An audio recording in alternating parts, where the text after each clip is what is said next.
భారత్ దక్షిణాఫ్రికా మధ్య 4 మ్యాచ్ల టీ20 సిరీస్ జరుగుతోంది. ఈ సిరీస్లో రెండో మ్యాచ్లో ఆతిథ్య దక్షిణాఫ్రికా అద్భుతంగా పుంజుకొని విజయం సాధించి సిరీస్ను 1-1తో సమం చేసింది. దాంతో సిరీస్ ఆసక్తిగా మారింది. భారత్ ఈ సిరీస్ గెలవాలి అంటే మిగిలిన 2 మ్యాచ్లు గెలవాలి. ఇక సిరీస్లో భాగంగా మూడో మ్యాచ్ బుధవారం జరగనుంది. సెంచూరియన్లో రాత్రి 8:30 ఈ మ్యాచ్ స్టార్ట్ అవుతుంది. సూర్యకుమార్ యాదవ్ సేన మూడో టీ20 మ్యాచ్పై దృష్టి సారించింది. ఈ మ్యాచ్లో టీమిండియా పునరాగమనం చేయాలని చూస్తుంది. ఈ మ్యాచ్లో భారత జట్టు కొన్ని మార్పులతో బరిలోకి దిగబోతున్నట్లు సమాచారం. కాబట్టి మూడో టీ20 మ్యాచ్కు భారత జట్టులోని 3 ఆటగాళ్లను పక్కన పెట్టాలని చూస్తున్నారట. భారత క్రికెట్ జట్టు యువ ఓపెనర్ అభిషేక్ శర్మ టీ20లో వరుస అవకాశాలను అందుకుంటున్నాడు. కానీ ఈ బ్యాట్స్మన్ ప్రత్యేకంగా ఏమీ చేయలేకపోతున్నాడు. ఈ సిరీస్లో ఇప్పటి వరకు ఆడిన 2 మ్యాచ్ల్లోనూ అభిషేక్ శర్మ నిరాశపరిచాడు. ఇందులో అతను మొదటి మ్యాచ్లో 7 పరుగులు మాత్రమే చేయగలిగాడు. ఇక రెండవ మ్యాచ్లో కూడా 4 పరుగులు మాత్రమే చేయగలిగాడు.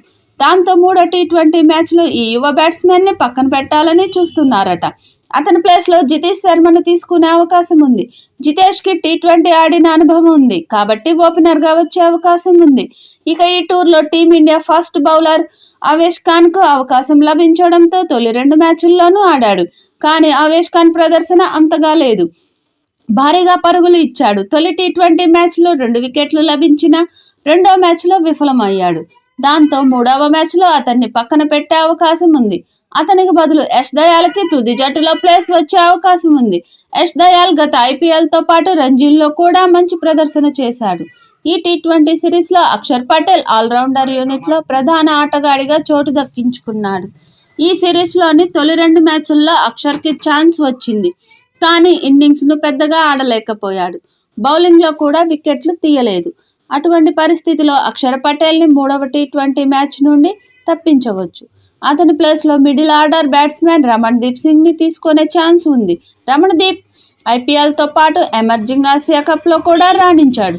దాంతో మూడో మ్యాచ్లో అతనికి ఛాన్స్ రావచ్చు. ఈ సిరీస్ గెలవాలి అంటే టీమిండియా మూడో మ్యాచ్లో తప్పక గెలవాలి. ఇప్పటి వరకు సూర్యకుమార్ యాదవ్ కెప్టెన్సీలో ఇండియా టీ20 సిరీస్ ఓడిపోలేదు. మరి సౌత్ ఆఫ్రికా గడ్డ మీద యువ టీ20 టీమిండియా ఎలాంటి ప్రదర్శన చేస్తుందో చూడాలి.